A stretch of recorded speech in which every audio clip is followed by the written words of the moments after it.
Krishna Krishna Hare Hare Hare Rama Hare Rama Rama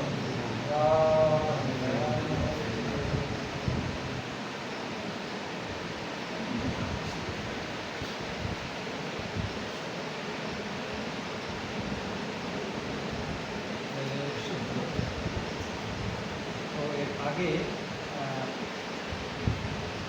ক্লাসে আমরা study করেছি যে ধৃতরাষ্ট্র, পাণ্ডু আর বিদুর এই তিনজন রাজা উত্তরাধিকারী কুরু বংশ। শান্তনু মহারাজের যে কুল তারা কুল দীপক ফেলেন। আর তিন ভাইয়ের মধ্যে যে রাজা পাণ্ডু তিনি মানে খুব ধর্মপরায়ণ। কালক্রমে যেটা আমরা দেখতে পাচ্ছি মহাভারত কালে যে রাজা পাণ্ডু যে বিয়ে হয়েছে মাতা কুন্তী আর মাতৃর সঙ্গে। মাতা কুন্তী হলেন কুন্তী বোঝের আর মাতৃ ভদ্রনরেশের বোন। এইভাবে দুজনের সঙ্গে বিবাহ করে রাজ্য অনেক কিছু কারণ আছে। তারপর সন্তানের পঞ্চপাণ্ডব মন্ত্রের চারিদিক দ্বারা মন্ত্রের যে শক্তি, মন্ত্রের নিশ্চয়ই মানে আগেকার যুগে ঋষিরা মুনিরা যে মন্ত্র সাধনা করতেন কিংবা আমরাও যে হরিনামে যে মন্ত্র দেন যে শিক্ষার সময় সেটাকে সিদ্ধ করা, মন্ত্রের বীজ দেয়, কিন্তু বীজটাকে চাষ করে সেটাকে ঠিক ঠিকভাবে গড়ে তোলা, তার জন্য সাধন, তার জন্য প্রচেষ্টা, যে প্রচেষ্টা করবে সেই জায়গায় পৌঁছবে। এই কারণে কর্পা করলে পাওয়া যায়, না করলে পাওয়া যায়। এইভাবে আমরা যে দীক্ষা নিয়েছি, দীক্ষা নেওয়ার পর যে গুরু যে শক্তি সঞ্চার করেছে বীজের দ্বারা, বীজ এবার এই শক্তির ক্রমশ যে প্রভাব, তার যে স্ফুলিঙ্গ, তার যে চেতনার যে বিকাশ, সেটা জন্য সাধককে চেষ্টারত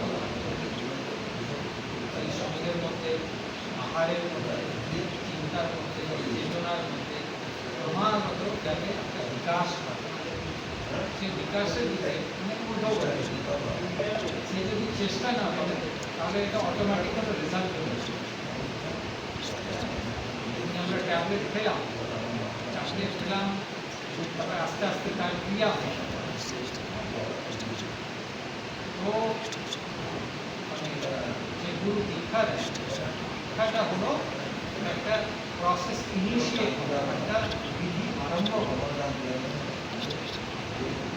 নিজের শক্তি সঞ্চার করলে নিজের বীজটা ঠিক তখনই কাজ করতে, তখন গুরুদেবের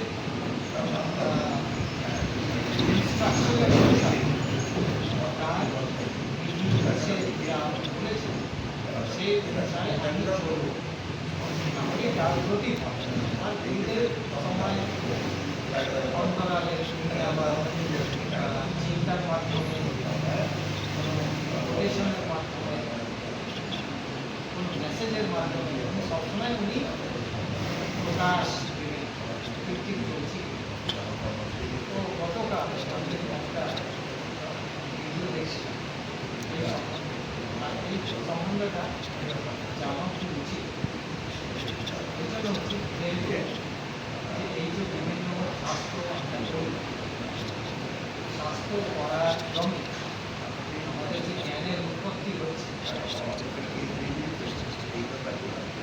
একটা হচ্ছে ইনফরমেশন, এটা আমি জানলাম, আর মধ্যে যখন আচরণে পরিবর্তন হয় তখন সেটা আমার এই যে সাধনার যে ক্রম, এই সাধনার ক্রমে সাধককে সাধককে প্রশ্ন নিয়ে কিংবা জীবনের জিজ্ঞাসা নিয়ে জীবনের ব্যতিক্রম নিয়ে গুরুকে জিজ্ঞেস করা নিতান্ত দরকার। কেন কি কল্যাণ তখনই হবে যখন আমি তার মার্গ অনুসারে অনুসরণ করব। কেন কি আমরা বহু জিনিস জানি না। এই যে দীক্ষা নিয়েছি, দীক্ষার যে প্রভাব বা তার যে শক্তির যে প্রভাব আছে, কালক্রমে আমরা এখানে আসতে পেরেছি। তার মধ্যে 30 বছর 40 বছর এটা আগে হলো না কেন? কারণ হচ্ছে সেই উপযুক্ত সময় হয়ে উঠে ওই মাধ্যমটা কালক্রমে আমিও কন্ট্যাক্টে আসলাম, জানলাম, বুঝলাম। তো সেই যে সময়, সেই সময়ের অনুসারে জিনিসগুলো ঘটছে।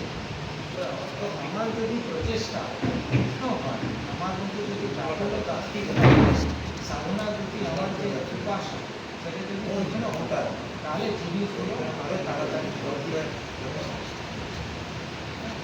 তাই জন্য আমার যে প্রচেষ্টা, this is the process of self development, আত্মবিকাশের একটা প্রক্রিয়া।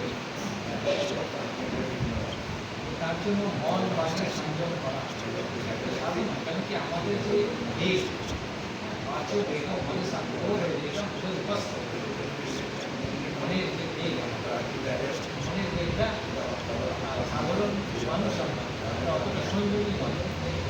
তাহলে আমরা বলে যে আছে সে শক্তি হয়, চিন্তা করে শক্তি হয়। কিন্তু যারা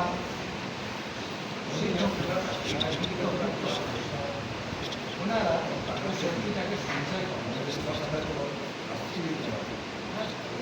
শক্তির যে অপচয় এসি কিন্তু কাজ করতেছে না। সেই